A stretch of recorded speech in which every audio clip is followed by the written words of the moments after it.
بركة وفقد موجع. Dia nggak bisa lagi bawa dalil, nggak bisa dia. Udah ditantang-tantangin tuh sama orang-orang, berani nggak debat dengan Kiai Iman? Melempem baik.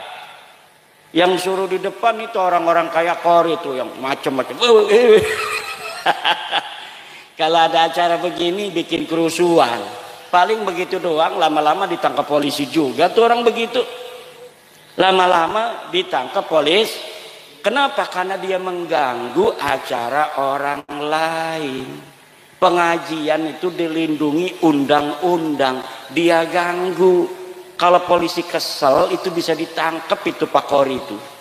Orang lagi ngaji Gus Abbas kemarin disuruh pulang, dilempar-lemparin. Itu kalau polisi sudah kesel orang-orang begitu, ditangkepin karena sudah melanggar undang-undang Indonesia.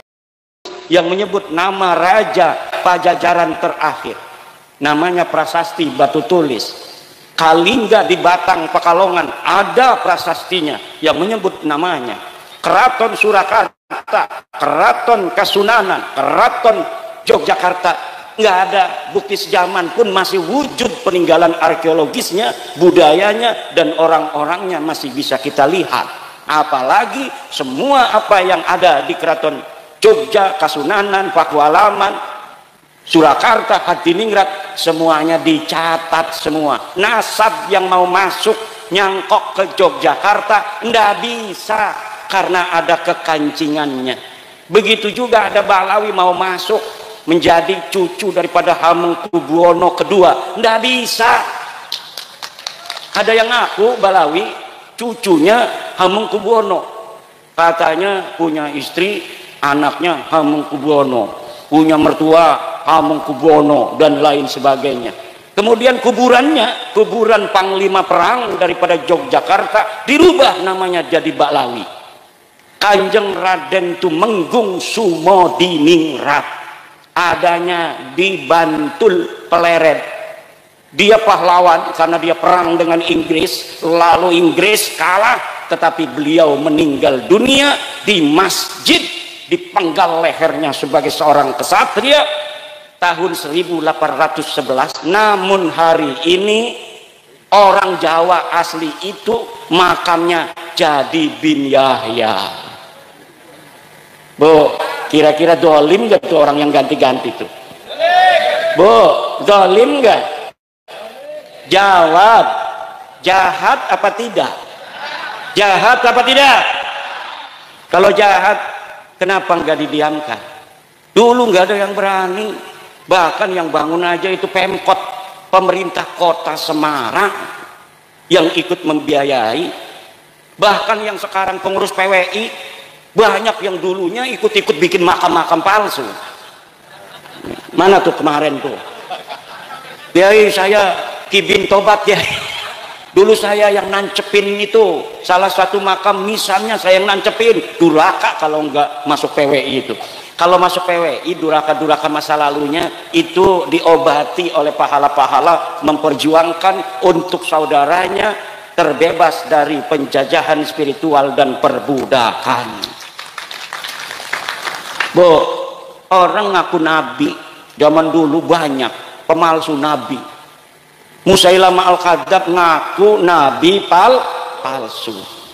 Pengaku cucu palsu sampai 200 tahun itu di Mesir. Ada orang namanya Maimun Al-Qaddah, dia ngaku cucu nabi, kemudian diberantas setelah 200 tahun. Dia jadi ngaku sebagai cucu nabi itu karena orang jadi segan. Yang nggak benar keluarga besar dia dan keturunannya. Ada yang minuman, ada yang memperkosa, ada yang sodomi. Kemudian Allah utus di zaman itu seorang yang bernama Salahuddin Al-Ayyubi. Hari ini di Indonesia setelah datang kaum Ba'alwi mengaku sebagai cucu Nabi tahun 1850-an sampai 1943, banyak orang percaya, terutama orang NU, Muhammadiyah tidak percaya, Al-Irsad tidak percaya, Persis tidak percaya, Syarikat Islam tidak percaya, NU percaya. Kenapa NU percaya? Karena di NU memang zaman dulunya kiai-kiainya turunan Nabi semua, turunan wali turunan Nabi. Jadi ketika ada orang ngaku dianggap saudaranya, oh berarti saudara saya ini. Kemudian ternyata lama-lama ngalahin. Lama-lama kiai yang pinter-pinter, kemudian dia yang goblok, kagak bisa baca Fathul Qorib, kagak bisa nasrib, nggak ada yang hafal Quran, nggak ada yang enak ngajinya kalau jadi imam. Kemudian dia merasa lebih mulia daripada kiai-kiai kampung. Katanya, satu Habib yang bodoh, walaupun suka maksiat, walaupun suka berzina, dia lebih mulia dari kiai 70 kiai. Na'udzubillah. Saya masih lihat dari Tulung Agung, seorang Ba'lawi itu kemarin di YouTube, dia bawa-bawa Ibnu Hajar. Kata dia, itu pendapat pribadi Ibnu Hajar, bahwa Ibnu Hajar mengatakan satu Ba'lawi yang bodoh itu lebih baik daripada 70 ulama. Karena apa? Karena kemuliaan Ba'lawi adalah zatnya, sedangkan kemuliaan ulama adalah aradnya, sifatnya. Zat dan sifat lebih mulia mana? Lebih mulia zat, betul. Zat dan sifat lebih mulia zat, karena zat ma la yataghayyar wala yartafi'u an syai'in. Dzatma, kalau zatnya hilang ya syai'unnya itu tidak ada. Tetapi kalau arad, syai'un itu zat, aradnya sifatnya hilang, syai'unnya masih ada. Itu lebih mulia zat, betul. Tapi kamu bukan cucu Nabi. Masalahnya itu, kamu cuma ngaku-ngaku cucu Nabi. Kamu tidak mulia. Dalam darahku, dalam tubuhku mengalir darah Rasulullah. Tidak ada. Kamu sudah dijajal darahnya, diperiksa. Darahnya udah diperiksa di laboratorium family 3 DNA. Darah kamu darah G. Wong India, wong Kaukasus, Turki, itu kebanyakan itu. Bukan orang Arab. Cucu Nabi itu harus orang Arab. Darahnya cucu Nabi itu yang asli adalah darah Arab, karena Nabi orang Arab. Kalau Arab, kalau keturunan garis laki-laki lurus harus J1.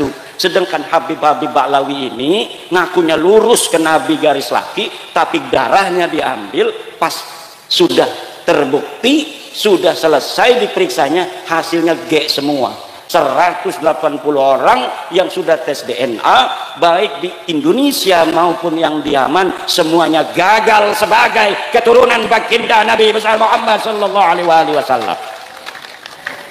Itu secara tes DNA. Secara ilmu nasab, ilmu tarikh, ilmu sejarah, saya sudah meneliti penelitian daqiqan bahwa memang mereka sama sekali tidak ada kaitan dengan baginda Nabi besar Muhammad sallallahu alaihi wasallam. Man huwa badrun, man huwa syamsun, man huwa nurun fawqa nurin, man huwa iksiru wa ghali, man huwa misbahus suduri. Nabiyuna wa maulana Muhammad. Tidak ada kaitan sama sekali dengan Ba'alwi, tidak ada kaitan nasab apa-apa dengan Ba'alwi, para Habib-Habib yang mengutus cucunya itu tidak ada, hanya mengaku saja. Lah kalau mengaku, kita aja semua mengaku. Siapa kek? Cucunya Jokowi kek? Siapa aja bisa ngaku, betul apa tidak? Soekarno meninggal 1970, kita ngaku saya cucunya Soekarno, pantes. Wong Soekarno masih punya cucu, paling punya buyut, jangga paling kan. Orang yang ngaku cucunya Soekarno, anaknya Mega, Puan. Mbak Puan umurnya kayak Kiai Ansori. Jadi Kiai Ansori mengaku cucunya Soekarno, wajar. Dari anak siapa Kiai Ansori? Dari ibu yang tidak diketahui. Ya. Itu bapak-bapak, ibu-ibu. Kenapa dulu katanya kan banyak yang ngomong kiai-kiai kibin tuh, yang kiai-kiai kibin. Kiai mah dulu saya Asy'ari meneng-meneng baik. Ki Hasyim Asy'ari nggak ngomong Ba'lawi batal. Kalau pengakuan itu la yata'allaqu bimanfaatin, itu nggak ada masalah, nggak ada soal. Karena dulu mungkin Ba'alwi yang ditemui Mbah Hasyim itu masih malu-malu, nggak ada yang dawir-dawir minta-minta duit, minta-minta kambing. Kalau lagi haulan dia pengen dikirim kambing 1 truk, betul apa tidak? Tadi tuh saya sebelum datang ke sini ada mantan kibin ngomong, kan biasanya kalau haulan itu di sana itu bawanya dari sini 1 truk kambing, dapat nyari-nyari katanya. Panitianya dia dibawa ke sana tuh. Itu mantan kibin tuh. Kadang-kadang untuk masjid sendiri mah susah, betul? Kadang-kadang kiai kita yang sejak kita dalam kandungan sudah mendoakan kita, ketika kita 4 bulan kita panggil kiai, doain kiai. Betul apa tidak? Di sini ada nggak 4 bulanan? 4 bulanan hamil istri kita panggil kiai, suruh ngedoain anak kita yang ada dalam perut. Kemudian ketika 7 bulan kita manggil kiai lagi, suruh ngedoa lagi, diamplopin paling 5.000 10.000. Kemudian ketika lahir manggil lagi kiai lagi, namanya nyuguh tamu, doa lagi. Nanti dapat 7 hari manggil lagi, suruh nyukur rambut, doa lagi kiai itu. Kemudian sunatan manggil kiai lagi, pas besar dia dikasih rizki sama Allah, duitnya miliaran, ngasih alfatnya ke Habib.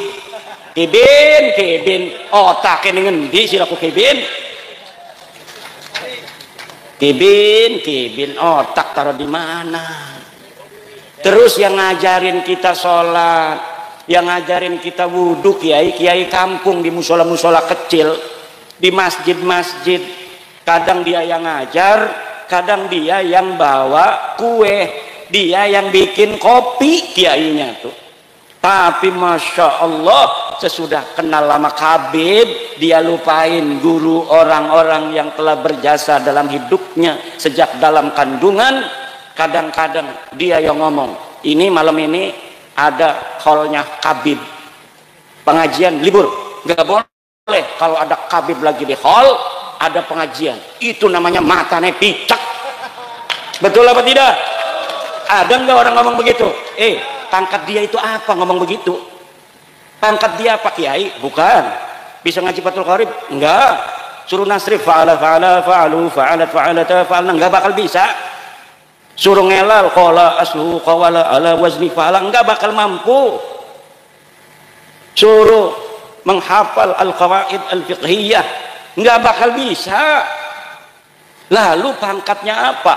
Itu orang dia mau di hall buyutnya dia, kita mau ngaji, tidak boleh pengajian, bahkan jamaahnya suruh hadir ke sana, katanya barokah. Barokah naon ngaji teu apa teu?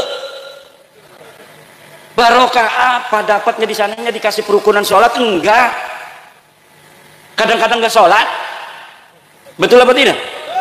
Kadang-kadang kumpul sholat maka agak, jangan betul-betul tuh dekat keraton masih ada. Bahkan kota kita banyak yang dipakai-pakai. Allah, haul Gresik, haul Solo, haul Malang. Lah emang pangkatnya apa dia? Coba yang dia haul itu, lihat sejarahnya waktu hidupnya. Ada nggak di kitab-kitab Mbah Hasyim yang semasa dengan dia disebutkan? Nggak ada. Banyaknya orang-orang Ba'lawi itu yang dianggap hebat-hebat setelah matinya. Udah 20 tahun mati baru dicatat itu. Kehebatannya semuanya nggak ada bisa dibuktikan oleh orang yang sezaman. Hafal hadis katanya 1 juta hadis, mana buktinya? Lu nggak ada, orangnya udah mati. Mungkin ada nggak kalau dia pakar hadis? Kitabnya mungkin, sanadnya dari siapa? Pernah nggak dia ketemu dengan musnidud dunya? Dari siapa saja dia mendapatkan riwayat hadis? Gurunya berapa ratus? Orang pakar hadis ya gurunya harus ratusan. Nggak ada. Hanya di tulisan-tulisan sekarang di internet ditinggi-tinggikan, pada masa hidupnya bukan siapa-siapa. Makanya saya katakan satu Syekh Nawawi Tenara lebih mulia dari seluruh Ba'lawi yang hidup maupun yang sudah mati. Satu kiai Indonesia, Syekh Nawawi Tenara, lebih mulia dari seluruh Habib di dunia baik yang masih hidup maupun yang sudah wafat. Dengan Syekh Mahfud Turmusi pun saya berani katakan bahwa Syekh Mahfud Turmusi lebih utama dan lebih mulia di sisi Allah dari Ba'lawi, seluruh Ba'lawi yang ada di dunia, baik yang hidup maupun yang meninggal dunia. Bahkan peci hitamnya Syekh Nawawi itu lebih mulia dari seluruh sorban-sorban ban Vespanya Ba'lawi, baik yang masih hidup maupun yang sudah meninggal dunia. Sarungnya Syekh Nawawi Tenara, sarung yang murah itu, yang linting, lebih mulia dan lebih utama dari seluruh jubah sorban-sorbannya dan lapisan-lapisannya dari para kabid Ba'lawi itu. Saya berani kalau misalnya ada malaikat yang suka tugasnya itu menghitung, hisab, ayo dihisab. Dia suka membanding-bandingkan, makanya saya banding-bandingkan sekarang. Mereka itu sukanya membanding-bandingkan. Sayyidina Syekh Abdul Qadir Jilani dibandingin dengan Abdul Al-Haddad, dengan Faqih Muqaddam. Katanya Faqih Muqaddam lebih hebat daripada Syekh Abdul Qadir Al-Jilani. Kalau Syekh Abdul Qadir Al-Jilani dia terkenal di dunia, maka Faqih Muqaddam nanti dia akan lebih tinggi derajatnya di akhirat daripada Syekh Abdul Qadir Jilani. Dari mana dia tahu? Syekh Abdul Qadir Jilani katanya pangkatnya kalah nanti di akhiratnya oleh Faqih Muqaddam. Siapa Faqih Muqaddam? Apakah orang, apakah bukan? Faqih Muqaddam katanya imam. Saya teliti di kitab-kitab, katanya dia wafat 653 Hijriah. Kitab-kitab sudah banyak ditulis di Yaman yang nyebutin nama ulama-ulama Yaman, ulama-ulama Tarim disebutin. Saya cari nama Faqih Muqaddam Muhammad bin Ali itu tidak ada sama sekali. Pada tahun 653 orang bernama Faqih Muqaddam. Tapi kibin-kibin kan hadaratnya, la hadrati Sayyidina wa Maulana Faqih Muqaddam, ya Faqih Muqaddam. Faqih Muqaddam dipanggil nggak ada kok. Saya bisa membuktikan dia tidak ada. Saya nggak bakal berani ngomong begini kalau saya tidak bisa membuktikan bahwa Faqih Muqaddam tidak ada pada masanya. Tidak ada. Lalu gimana tuh kiai kok bisa ada? Ya Sangkuriang tahu? Sangkuriang, Superman, tahu? Batman, Gundala, nggak ada orangnya. Tapi kemudian anak-anak kita hafal. Coba idola kamu siapa? Superman, Batman, Gundala, Spiderman, Doraemon. Kalau dulu Sangkuriang, Kamandanu, Angling Dharma, tak kayak tadi Angling Dharma tuh. Itu belum ditemukan bukti sezaman. Saya baca dalam sejarah Bojonegoro, kalau Bojonegoro di Banten, di Bojonegoro, bahwa para pakar-pakar Bojonegoro belum menemukan bukti sezaman. Betulkah dulu di Bojonegoro ini ada Angling Dharma? Tetapi itu adalah sebuah kekayaan kebudayaan daripada Bojonegoro. Sama seperti di daerah Jawa Barat dikenal dengan nama Sangkuriang, dikenal dengan nama di sana siapa lagi itu tokoh-tokoh yang diciptakan dalam versi kebudayaan untuk menjadi inspirasi bagi anak-anak muda pada zamannya. Itu banyak sekali diciptakan tokoh, dan tokoh-tokoh semacam itu lalu kemudian ada yang ngaku-ngaku keturunannya. Orangnya diciptakan, sekarang orang ada yang ngaku turunan Superman. Saya masih turunan Superman. Mengenai Arjuna, apakah betul Arjuna punya anak namanya Parikesit? Betul, dalam dunia kebudayaan, pewayangan, Parikesit mempunyai anak namanya Abimanyu. Abimanyu mempunyai anak namanya Yudhoyono. Saya tahu Yudhoyono, presiden dulu. Kemudian Yudhoyono punya anak namanya Grendoyono. Grendoyono nama Pramesti. Pramesti punya anak namanya Angling Dharma. Adanya di Kali Tidu. Itu legendanya. Perlu untuk bukti sezaman untuk diyakinkan bahwa betul Angling Dharma pernah ada di Kali Tidu. Faqih Muqaddam membutuhkan itu sudah 3 tahun dicari, nggak ketemu-ketemu. Ada yang dikirim, dikasih duit ke Turki, ada yang dikasih duit ke Madinah, ada yang dikasih duit ke Irak, ada yang dikasih duit ke Yaman untuk mencari bukti bahwa Faqih Muqaddam pernah ada di masa lalu. Tidak ada yang mampu mendapatkannya dan tidak akan pernah ada. Kenapa? Karena saya sudah secara badihiyan jaliyan bahwa nasab Ba'lawi ini diakuinya baru di abad 9 Hijriah, 895 Hijriah.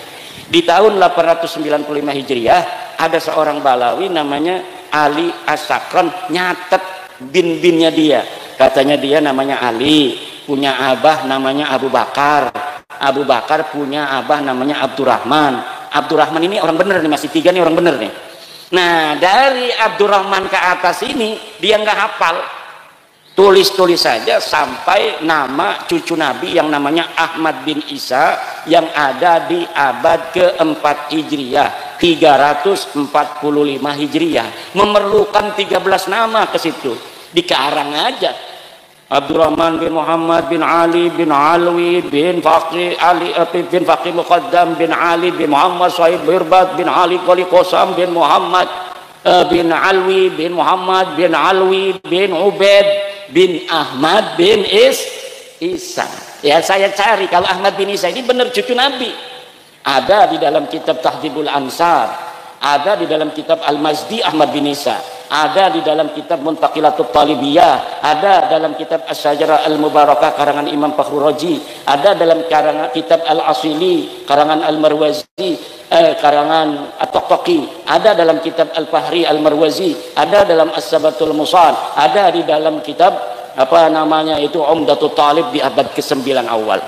Ahmad bin Isa sahih sebagai cucu Nabi. Anak-anaknya 3 ditulis dalam kitab-kitab itu mulai abad ke-5 Hijriah. Ditulis anaknya itu 1 Muhammad, 2 Ali, 3 Husain. Tidak ada anak bernama Ubaid. Leluhurnya Kabib-Kabib ini namanya katanya Ubaid, katanya anak Ahmad bin Isa cucu Nabi. Dilihat di dalam kitab-kitab masa lalu yang hari ini masih ada dicetak, karena kitab masa lalu itu punya Imam Syafi'i itu tahun 150 Hijriah Imam Syafi'i lahir, beliau wafat 205 Hijriah, kitabnya masih ada sampai hari ini. Begitu pula kitab-kitab nasab, banyak kitab nasab itu yang saya ambil hanya beberapa, paling 30 yang saya sebut di dalam kitab. Kenapa? Karena itu yang menyebut Ahmad bin Isa, yang lain itu keluarga lain, jadi nggak perlu untuk saya sebutkan. Kalau disebutin semua 200 kitab nasab dan sejarah bapak-bapak dan ibu-ibu yang semuanya memperkuat dan membatalkan nasab Habib sebagai keturunan Nabi. Lalu mereka marah-marah sama saya, nggak mau nerima, ini fitnah, hasud, iri, dengki, punya kebencian pada turunan Nabi. Kebencian turunan Nabi siapa? Saya turunan Nabi, mana buktinya? Nggak perlu bukti, husnudzon aja. Nggak mau husnudzon mah, nanti kamu minta uang sama saya. Kalau kita husnudzon dimintain duit, tapi kalau sudah kelihatan dia pakai kaos PWI nggak berani. Jadi orang-orang yang paling merdeka sekarang di Indonesia ini orang yang pakai kaos PWI, nggak bakal gitu. Misalnya nih perempuan-perempuan, hei se-Indonesia bikin jilbab yang ada lambang PWI, lambang Gunung Jawa itu, insya Allah selamat daripada kezaliman Ba'lawi. Atau di depannya kan biasa kayak OSIS itu kan, sekarang gambarnya PWI, wah selamat. Mau kan sekarang tuh di Jepara ada kayak apa ya, kayak mania 31 anak perempuan diperkosa sama Syafiq Al-Habsyi. Habib 31 anak perempuan diperkosa baru tahun 2025 ini, masih beberapa hari yang lalu. Tapi sudah saya masukkan dalam kitab saya, dan kitab saya sudah dicetak, kitab baru, judulnya Minhajun Nasabin fi Ibtali Nasabi Ba'lawi Al-Multasik Lil Alawiyyin. Itu bisa di-download juga, gratis download kitab saya itu. Kalau orang ngarang kitab itu nggak mau ditaruh di internet, kenapa? Nggak dapat untung. Kalau saya setiap ngarang kitab, terutama kitab nasab ini, hari itu saya tabyin, hari itu saya share gratis. Begitu. Untuk apa? Karena tujuan saya ngarang bukan cari duit. Alhamdulillah Allah sudah kasih saya rizki. Tapi untuk memberi pencerahan kepada saudara-saudara saya. Kenapa? Karena saya mantan kibin juga. Kibin semua ini, banyaknya kibin semua. Pengurus PWI ini banyaknya kibin-kibin. Pekalongan, tanya kenal saya enggak? Saya dulu kalau ngobrol di rumahnya itu ya di atas. Yang ada neng-nong, neng-nong, neng-nong, neng-nong. Orjennya itu. Sekarang, alhamdulillah, bebas merdeka. Orang yang merdeka, dirinya diberi kekuatan oleh Allah, tidak mudah ditipu, tidak mudah diperdaya. Orang itu kalau sudah dia itu husnudon pada maling, udah tampangnya kayak maling ini, lah husnudon gak boleh kita suudon pada orang. Insya Allah laptop, HP di meja habis semua itu. Saya punya teman kiai, orangnya husnudon aja itu sama Balawi. Nggak, udah sampai nggak wawuh sama saya. Tahu nggak wawuh? Ini sekarang ini nggak wawuh sama saya gara-gara saya batalin nasab Balawi nih. Karena dia masih jadi kibin. Kemudian dia cerita, namanya sama temen, kalau ada musibah cerita. Kiai katanya, ada tuh yang biasa datang tuh sama kita, biasanya ke dia datang, ke saya datang gitu. Terus itu saya ngobrol kan kalau di meja, ada HP, ada laptop. Terus ya biasa kan dia kalau mau apa namanya pergi diamplopin, saya ambil uang, diamplopin. Pas saya kembali, HP dan laptop saya nggak ada. Terus saya nanya sama dia, Beb, katanya ini laptop sama HP saya mana? Oh nggak ada, dari tadi nggak ada itu namanya laptop dan namanya PHP. Ada Beb, tadi di sini nggak ada. Kamu salah katanya. Dia penasaran karena rumahnya pakai CCTV. Kiai banyak duit dia. Ada CCTV-nya. Dia lihat di kamar.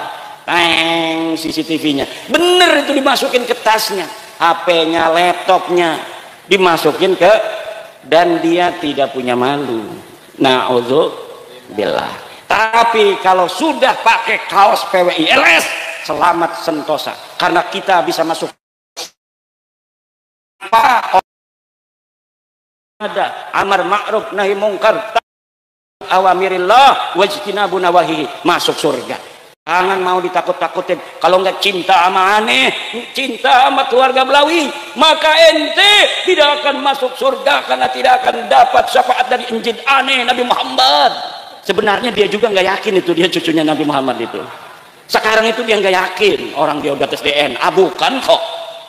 Tapi si kibin ini aja yang masih yakin orangnya aja udah nggak yakin, kibinnya masih yakin. Kibin susah jadi kibin itu. Kibin kapan tobatnya? Nah kita doakan, kita bukan kebencian, kalau mereka yang ngaku-ngaku turunan Nabi itu tidak ada kaitan dengan kezaliman dari pengakuannya, biarin aja. Gak bakal ini ada ribut-ribut begini. Ada orang yang penasaran seperti saya bahwa dia bukan cucu Nabi. Gak mungkin kalau mereka semuanya baik-baik semua. Ngaku turunan Nabi misalnya, setiap punya uang ketemu orang dia kasih 100.000, ada ketemu lagi 100.000, ketemu lagi. Itu mengangkat nama Nabi Muhammad. Ya Allah, dasar cucunya Nabi. Ketemu orang ngasih uang, sepasar uang dibagi semua sama dia. Masya Allah, Nabi Muhammad terima kasih, kau telah membawa cerah keimanan kepada kami. Engkau juga menurunkan keturunan-keturunan yang mulia, yang bagi-bagi duit terus pada kami. Begitu, walaupun palsu dia. Betul apa tidak? Mengangkat harkat martabat Nabi Muhammad SAW lebih tinggi lagi. Tapi kalau model-modelnya ngaku cucu Nabi, nggak pernah sholat, katanya putra-putri Fatimah nggak sholat juga, dijamin masuk surga. Kan malu-maluin Nabi Muhammad. Ngaku cucu Nabi, ada apem punya orang diambil aja. Allah. Minum-minuman keras, mabok, nyolong motor, dawir, nyolong apa namanya tuh akuarium. Ada di Lampung nyolong akuarium, di Banyumas nyolong keramik 200 meter. Material, dia bawa mobil losbak ngambilin keramik, bukannya bayar, bilang Habib Banu, emangnya ini material siapa? Dapat keramiknya bukan dapat beli apa? enak amat membawa nama Rasulullah untuk hawa nafsunya dia. Ini adalah merendahkan harkat martabat Rasulullah. Wajib bagi kita untuk menjaga kemuliaan Rasulullah dengan membongkar kepalsuan